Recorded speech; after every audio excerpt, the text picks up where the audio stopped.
خیرہ نہ کر سکا مجھے، جلوائے دانش فرنگ سرما ہے میری آنکھ کا خاک مدینہ و نجف۔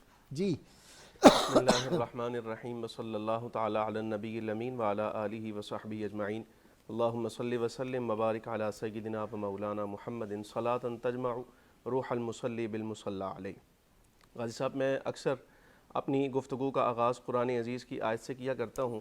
آج میں اس کے برخلاف حضور اکرم صلی اللہ علیہ وسلم کے ایک ارشاد کی حکمت سے کرنا چاہتا ہوں۔ ارشاد، ویسے آج ہمارے پاس دو حافظ ہیں، آپ بھی اور پروفیسر ناصر بھی حافظ ہیں، اور سید صاحب بھی، آج تو تین حافظ ہیں جی۔ بڑی سبحان اللہ سبحان اللہ۔ استاد تو قاری بھی ہیں سر، ہیں استاد تو قاری بھی ہیں سر۔ ہاں، استاد تو وہ اتنے بڑے قاری بھی ہیں۔ نعرہ جی۔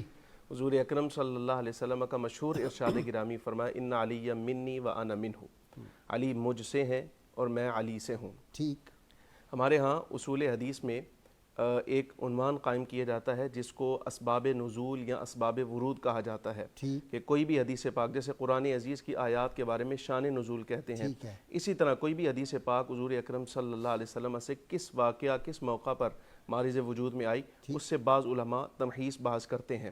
مورخین یہ لکھتے ہیں، کہتے ہیں حضور اکرم صلی اللہ علیہ وسلم کا یہ ارشاد گرامی متعدد مرتبہ ظاہر ہوا، لیکن ایک اس کا مرحلہ جو ہے وہ غزوہ احد ہے، جب حکمت الہیہ کے تحت کچھ دیر کے لیے اللہ تبارک و تعالی جل و علا نے اپنی حکمت کے پیش نظر کافروں کا کچھ دیر کے لیے مسلمانوں پر غلبہ ہوا، اور کافروں نے حضور اکرم صلی اللہ علیہ وسلم کو ایک مقام پر گھیر لیا، اور وہاں افواہ پھیل گئی کہ فخر عالم صلی اللہ علیہ وسلم شہید کر دیے گئے ہیں۔ حضرت مولا علی رضی اللہ تعالیٰ عنہ فرماتے ہیں کہ میں نکلا آپ صلی اللہ علیہ وسلم کو تلاش کرنے کے لیے۔ پہلے میں نے حضور کو زندوں میں دیکھا، یعنی جو احباب لڑ رہے تھے اس وقت، تو سرکار مجھے وہاں بھی میسر نہ آئے۔ پھر میں نے تلاش کیا کہ شاید شہداء میں حضور اکرم صلی اللہ علیہ وسلم مل جائیں، شہداء میں بھی حضور نہ ملے۔ تو پھر میں یہ سوچنے کے لیے بیٹھا کہ ایسا ممکن نہیں ہے کہ آپ صلی اللہ علیہ وسلم امام الانبیاء ہیں، امام المرسلین ہیں، آپ تو مامور من اللہ ہیں، حضور میدان نہیں چھوڑ سکتے۔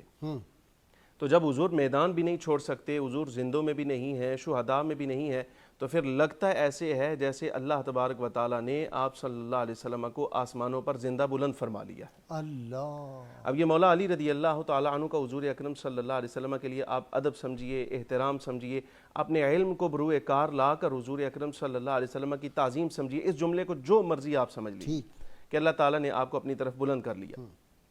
فرماتے میرے دل میں یہ خیال آیا کہ جب سرور عالم صلی اللہ علیہ وسلم ہمارے درمیان یوں موجود نہیں ہے تو پھر ہمارے زندہ رہنے کا کیا مقصد باقی رہا؟ ہم تو حضور کے لیے زندہ تھے۔ تو لہٰذا میں کافروں کے ایک جتھے میں اس لیے شامل ہوا، داخل ہوا کہ میں بھی شہید کر دیا جاؤں اور میری روح حضور اکرم صلی اللہ علیہ وسلم سے جا ملے۔ میں جس وقت کافروں کے ایک جتھے میں داخل ہوا تو اچانک میری نگاہ سرکار پر پڑ گئی کہ کافروں نے حضور کو گھیر رکھا ہے۔ میں نے ان کو نیست و نابود کیا، واصل جہنم کیا۔ میں کرتے کرتے صفے چیرتے ہوئے حضور اکرم صلی اللہ علیہ وسلم سے جا ملا۔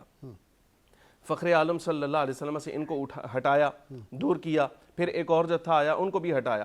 بہرحال حضور اکرم صلی اللہ علیہ وسلم کو میں آپ کی حفاظت کرنے پر کامیاب ہو گیا۔ تو اتنے میں حضرت سیدنا جبریل امین علیہ السلام تشریف لائے اور یہ عرض کہ یا رسول اللہ صلی اللہ علیہ وسلم، آج حضرت علی مرتضیٰ رضی اللہ تعالیٰ عنہ کا جو عمل ہے یہ بہت قابل تعریف ہے۔ تو فخر عالم صلی اللہ علیہ وسلم نے ان کی تعریف پر اضافہ فرمایا۔ یہ جملہ اس وقت مارز وجود میں ہے، فرمایا ان علی منی و انا منہ، میں علی مرتضیٰ سے ہوں اور علی مجھ سے ہیں۔